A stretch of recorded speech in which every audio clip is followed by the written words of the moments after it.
This is how everyone should write novellas, which is very low-key narcissistic when I'm saying it to you right now. Like, I'm looking at my Goodreads. I started this book in March. This is the Skin of a Killer Bella. It's dangerous for me because I might become obsessed with it. Yeah, that's all I really have to say about it. Hello everyone and welcome back to my channel. My name is Sarah. Welcome to our first wrap up of 2025. I feel like I'm going to be saying like our first insert video here until we have done one of every single video because I still am a little bit in shock that it is 2025. January felt long and felt like the blink of an eye in the same time. Welcome to our December, January wrap-up. Usually on this channel I do bi-monthly wrap-ups just because we can talk about all the books and I can judge each book's rating based off of 2 months worth of books. Also, happy Valentine's Day month, but I switch this chocolate out with every new season, so that's fun. 11 books that we read in December and January. Did we? Yes, I had a 5-star book. Well, I had a 4.75 star book, but I had some really amazing books these past 2 months. A lot of them are in past videos. I'll leave a bunch below. Okay, so for December and January, we read a total of 11 books. 2 were novellas. 6 were romance books and 1 was a dark romance book. 4 were fantasies, of course with some romance in them. 1 was a thriller. Based on looking at my past TBR, I read this percentage of my December and January TBRs. That is where we're at. Welcome to our wrap up. The first book I want to talk about is Right on Top. It is Spectacular by Stephanie Garber, ending novella to the Caraval series, and it is Christmas themed. It is beautiful. This one is in a video. Not only did I love the story because I love the characters, the amount of detail that she put into this book with all those colored pictures just throughout the whole book is incredible. I was absolutely obsessed with it. I had so much fun reading this book. It gave me all the Christmas vibes. It was just what I needed for Christmas time. Ended up giving it a 4-star, which is really good for a novella. I feel like because again, this was like 215 pages, so it is still considered a novella, but it's kind of a longer novella. If you're looking for just a little bit more like fun shenanigans of our characters that we know and love in Caraval, highly recommend reading this book. There is another fun game involved. There's a mystery. I just had so much fun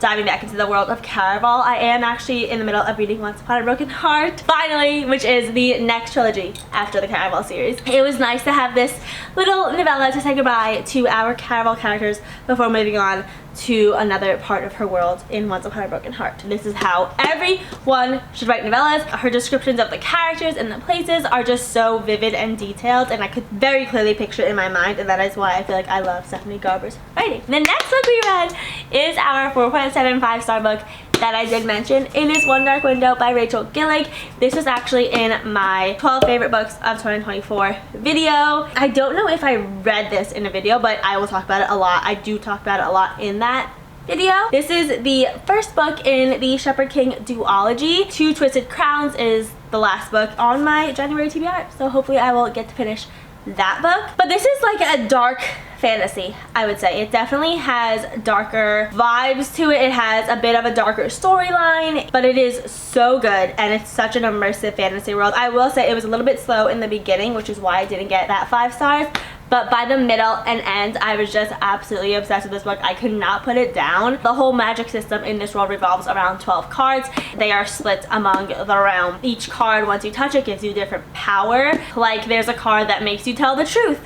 There's a card that lets you turn invisible, like stuff like that. There's also this fog that's sweeping over her world, and the only way to stop the fog that is killing people and kind of making them crazy is to collect all 12 of the cards. So that is the journey that Elspeth goes on with a fun cast of characters. Her love interest is, of course, coming on the journey with her. I feel like we got a little bit of the love story in this book, but I feel like it'll definitely be more explored in the second book, so I'm looking forward to that one. She also has a secret that you know right away, but she keeps from the rest of the characters, and that's always a fun little subplot of the story. So, One Dark Window.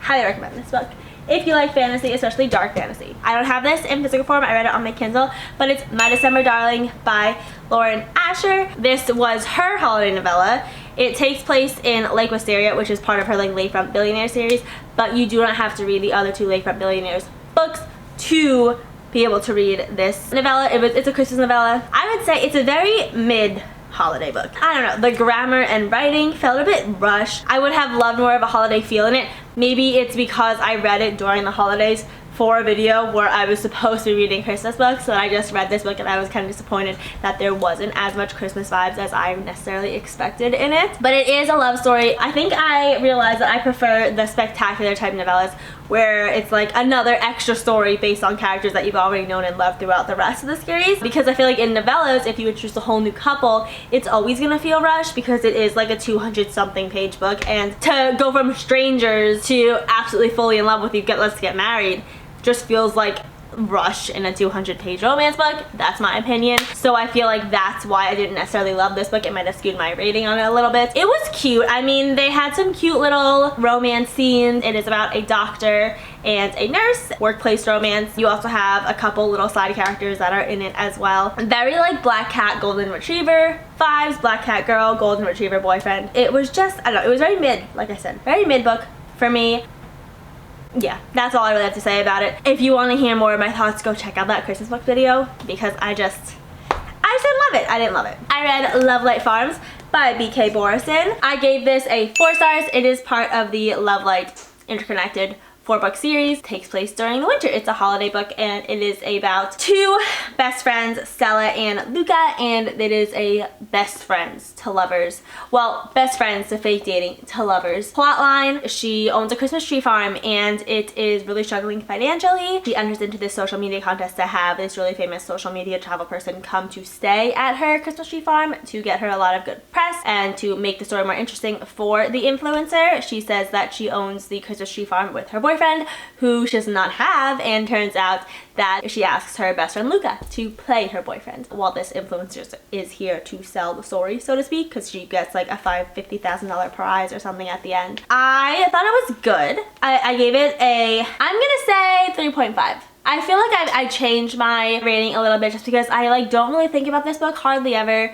It was fun to read while I was reading it. However, the writing is not as easy flowing as I expect some romance books to be. It took a little bit more time to, I guess, like get into. Definitely had the Christmas vibes, and it has a really fun found family cast of characters that I really hope we meet in the next 3 books in the Interconnected series. I think the next 3 books all take place in all the other 3 seasons, so that's gonna be fun. I'm definitely gonna continue this series. It was a 3.5. It was a little bit better than mid-tier, but it was still not amazing. It's not like a book that like changed my life, you know? The next book I read is The Christmas Murder Game, which I gave a 3.25 rating. This is a Christmas mystery thriller, which I never read a Christmas mystery thriller before, so of course it ended up being on my December TBR. I decided to give it a chance and read it, and I'm glad that I did. It is a perfect mix of the board game Clue, and then There Were None by Agatha Christie, and also in the Inheritance games. It did remind me of the Inheritance games a lot, but you could tell that it is very Clue-esque because it has this like little map of the mansion where this takes place. A famous rich aunt passes away. All of her kin, who are all relatively estranged from each other, come to Endgame House to basically play for 12 days of Christmas and figure out these riddles and get the deed to the house. So that is set up of this book. Very Inheritance games, like I said. People start dying and it is not a fun game, even after the first 2 nights. Our main character, Lily, is not really interested in coming back to Endgame House. She's not really interested in getting the deed to Endgame House. She mainly comes because her aunt also said in a specific letter to her that during this like Christmas game with all these riddles that she has set up for after she passed, she is also going to reveal details about Lily's mother's death, which was earlier ruled, but the way that Lily's aunt writes the letter, it's sort of implied that that was a cover-up, and it was not. So of course that piques Lily's interest, and that is why she decides to come to Endgame House. But she is very, very good at riddles, so she ends up playing the game anyway. And you know, you have the fun, sometimes exhausting cast of her family that are also at Endgame House and all playing along with her. But again, people keep dying. And there is a big reveal at the end of this that is not like the main reveal that literally had my mouth drop open. I got that like fuzzy feeling all along my body, and then my mouth was just like, physically, I could feel it when this reveal happened. I kind of expected, but the way that this author wrote it was just so good. I would say read this even if you aren't looking for a Christmas book. Read this for any book really, and if you're just looking for a fun thriller, because it was a very fun thriller to follow along with. Finally, Hopeless by Elsie Silver.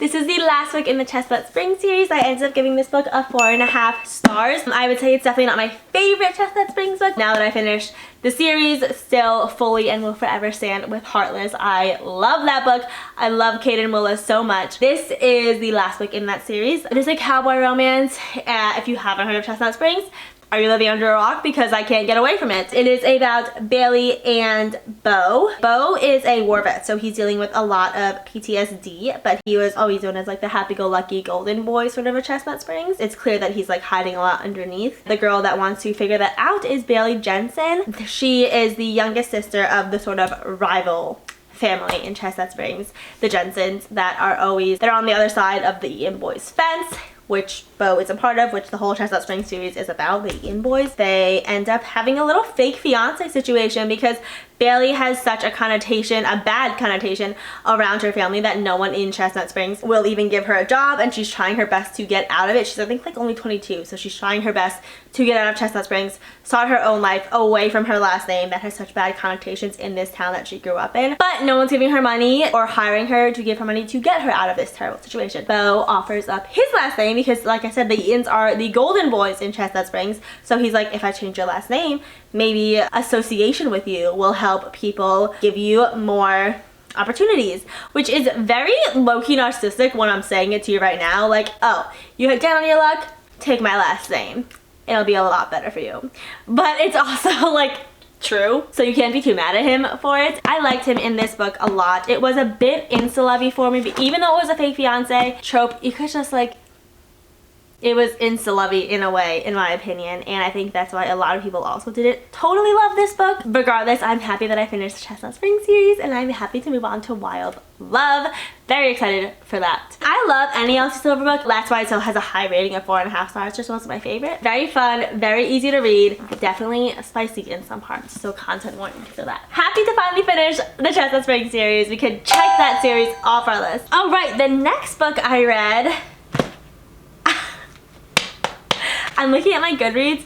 I started this book in March of 2024. I started Midnight Sun, and I did not finish it until December 30th, like pretty much the end of the year. This took me so long to actually get through, not only because it is so big, but the writing is just so dense. It's Edward's point of view of the Twilight series. Very old book. This is the first edition that I got in like 2020 or something when it came out. Honestly, I think Stephenie Meyer did write a very interesting world when she came up with Twilight, even though it's kind of cringy nowadays. For what it was a good fan. Like, there's a reason why it was so popular. She wrote a good story. She created a good world. It was definitely fun to dive back into the world of Forks with Bella and Edward, coming from Edward's perspective, because I feel like I just totally scratched myself like really hard. Ouch. In the Twilight, the rest of the Twilight saga is told in Bella's point of view, but this did sort of make me want to reread the Twilight series and cringe right along with everyone else nowadays. It was a good retelling. I feel like the reason it took me so long to get through also was it's just like I know the story of Twilight, so I knew what was gonna happen. In the beginning of the book, Edward's point of view just wasn't as gripping enough for me to keep reading it very consistently, knowing how it ends anyway. But I stuck with it, I pulled through, finished it up. I finished it, I think, in my 24-hour vlog, which I'm not gonna say it's a must read, but it is definitely fun to dive back into the world of Forks. And Edward, because he is so like old, he does speak in like, oh, not old English way, but definitely more proper than we're used to in like contemporary romances nowadays. 3 stars, just because, like I said, it took me forever to get through, but she does have good writing. I will say Stephenie Meyer's writing is good. Even in 2025 it was good, but of course you have the classic cringy lines of like, this is the skin of a killer, Bella. but it was just funny to read those lines again, just knowing all the memes that go along with it now. The next book I read is the second book in the Zodiac Academy, Ruthless Fae, Caroline Peckham and Suzanne Valenti. I actually listened to this on graphic audio. I just think the graphic audiobooks for Zodiac Academy are so good, and it helps me get deeper into the world, because I feel like if I was just reading this book, it would not grip me nearly as much as if I started it with graphic audio. I read the first book with graphic audio as well. I remember saying, like, I don't know how she's gonna turn this book around, because the first book is a total bully romance, and I don't like bully romances. Stuck with it. I kept going with the second book. There were definitely still bully romances in this, but the world is interesting. It's hooked me. It hooked me. Zodiac Academy hooked me. I want to continue the series, and I'm gonna read the third book not in graphic audio, which is amazing. That like really shows you how much I actually think I will enjoy this series now, because I don't need an audiobook to read it for me. Like, I can read it for myself and stay invested. To tell you just in general what it's about, it is about two lost princesses, Darcy and Tori. They are whisked away into the world of Solaria, where their late parents were previously king and queen, and they had no idea that this happened, that they were lost princesses. When they come to their kingdom of Solaria, they go to the Zodiac Academy, which is a school, and it's like a dark academia type of fantasy setting, which I really do love that genre. So this definitely hit those marks. When they come to the school, they are just literally trying to collect their inheritance and go home. They have no interest really in the world of Solaria. But that changes as our story goes on, of course, which is why it is such a long series. But the main antagonists in this book are a group of 4 or 5 guys who are considered the heirs. The whole magic system revolves around the elements, and each heir rules a different element, so I guess it's a group of 4 boys. Darcy and Tori rule all 4. So they are very, very powerful, and the heirs see this right away. Since the princesses were lost, no one knew that they existed, they were in line for the throne. Now that Darcy and Tori are back, they threaten that, so of course they are going to, the boys, the heirs, are going to do anything to keep their throne, and they really do. Literally anything. It is definitely a bully romance. I did not love the first book for that reason. I don't know if our boys redeemed themselves in this book, but I'm hoping as story goes on they will redeem themselves, because it is a very interesting world that I do love reading about, and I'm definitely going to continue the series, but I can't do the bully romance. I can't do it, guys. 4.25 stars. This series, just because I love the magic system, is dangerous for me, because I might become obsessed with it. Who knows? We'll see as I read the next books. Also, this is the like indie published version. Apparently they're rolling out new covers, which I saw, and they are so beautiful. I kind of wish I got those first, but I don't know. I got the indie versions. The book I read is Ruin and Rising by Leigh Bardugo. I gave this 3 stars. The last book in the Shadow and Bone trilogy. It took me a lot to get through in the beginning. Not nearly as long as the second book in the Shadow and Bone trilogy took me to get to. That took me so long to get through.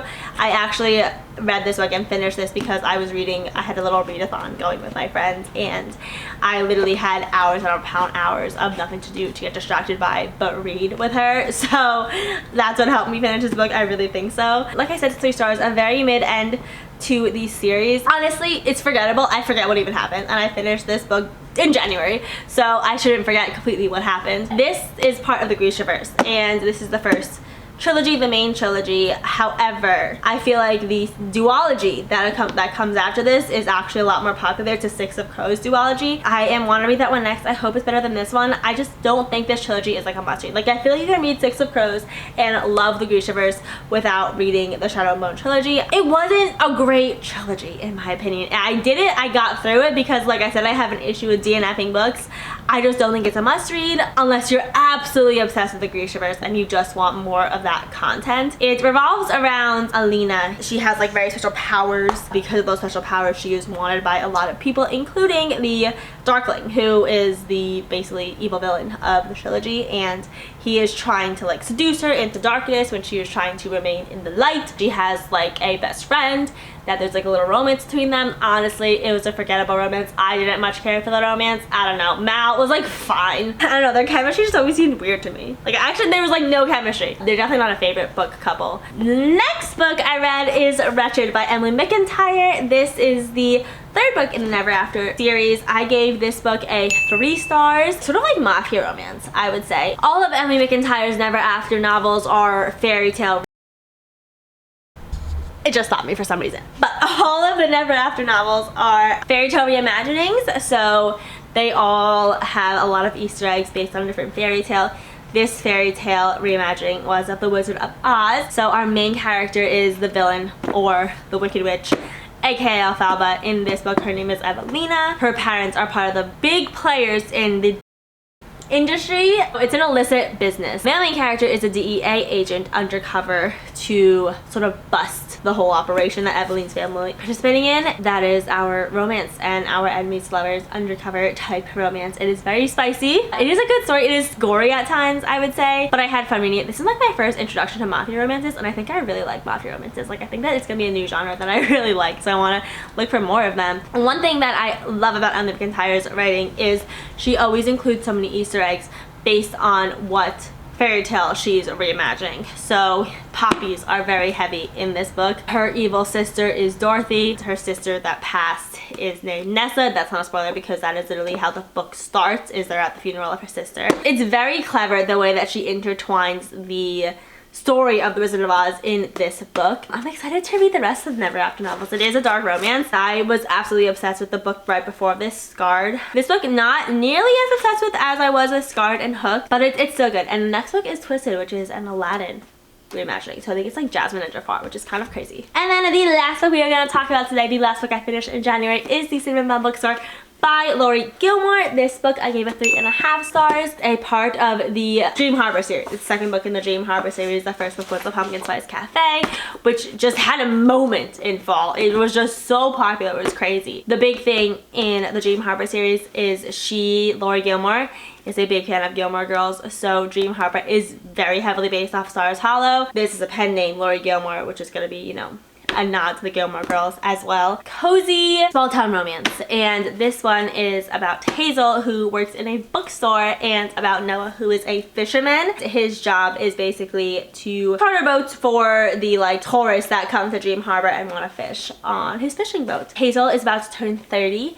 and she realizes that she didn't really have a crazy 20s experience, and she feels like she's missed out a bit on that. I feel like prim and proper is like kind of the wrong way to describe it, but that's basically how she is. She doesn't take a lot of risks. She wears glasses. She prefers to be inside with her books and her plants. She doesn't get into much trouble. Her dad's the mayor. She just overall good girl vibes, and Noah is a lot more adventurous. He is not known to be like a relationship person, whereas Hazel is like the definition of a relationship person. There's a little mystery in this that Hazel, in the bookstore she works, she starts finding books that are turned upside down, and there's like always a bookmarked page where someone has highlighted a certain sentence, and Hazel takes this as this is how you're gonna have the best summer. Like these are book clues. That's what you can do the best summer ever before you turn 30. It's a cool concept. It's cute, and Noah is the one that helps her along in having this 20s experience. They do a lot of reckless stuff. They do a lot of just like things that Hazel's not really used to. One thing that I really loved about this book is the ending. Honestly, I was obsessed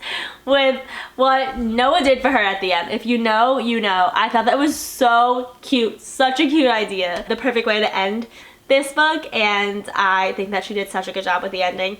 It was also just, you know, a very cute romance in general, with just like the characters are so opposite, but you know, opposite attract type thing. I would recommend it. I think it's nothing like, of course, like life-changing. I did listen to a lot of it on audiobook. I will be reading the next couple of books in this series. It's a fun, cozy romance. That is the last book that I read in January and December. That is the end of our wrap up for these past 2 months.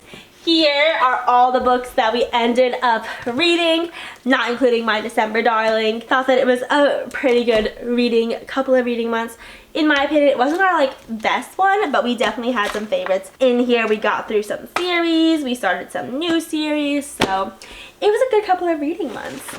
And I think my favorite one was definitely One Dark Window, or even Spectacular. Like, I really like Spectacular. A lot of these books, like I said, are in video, so I'll leave those all below. Other than that, that is it from me today. Thank you so much for watching, and I'll see you next time.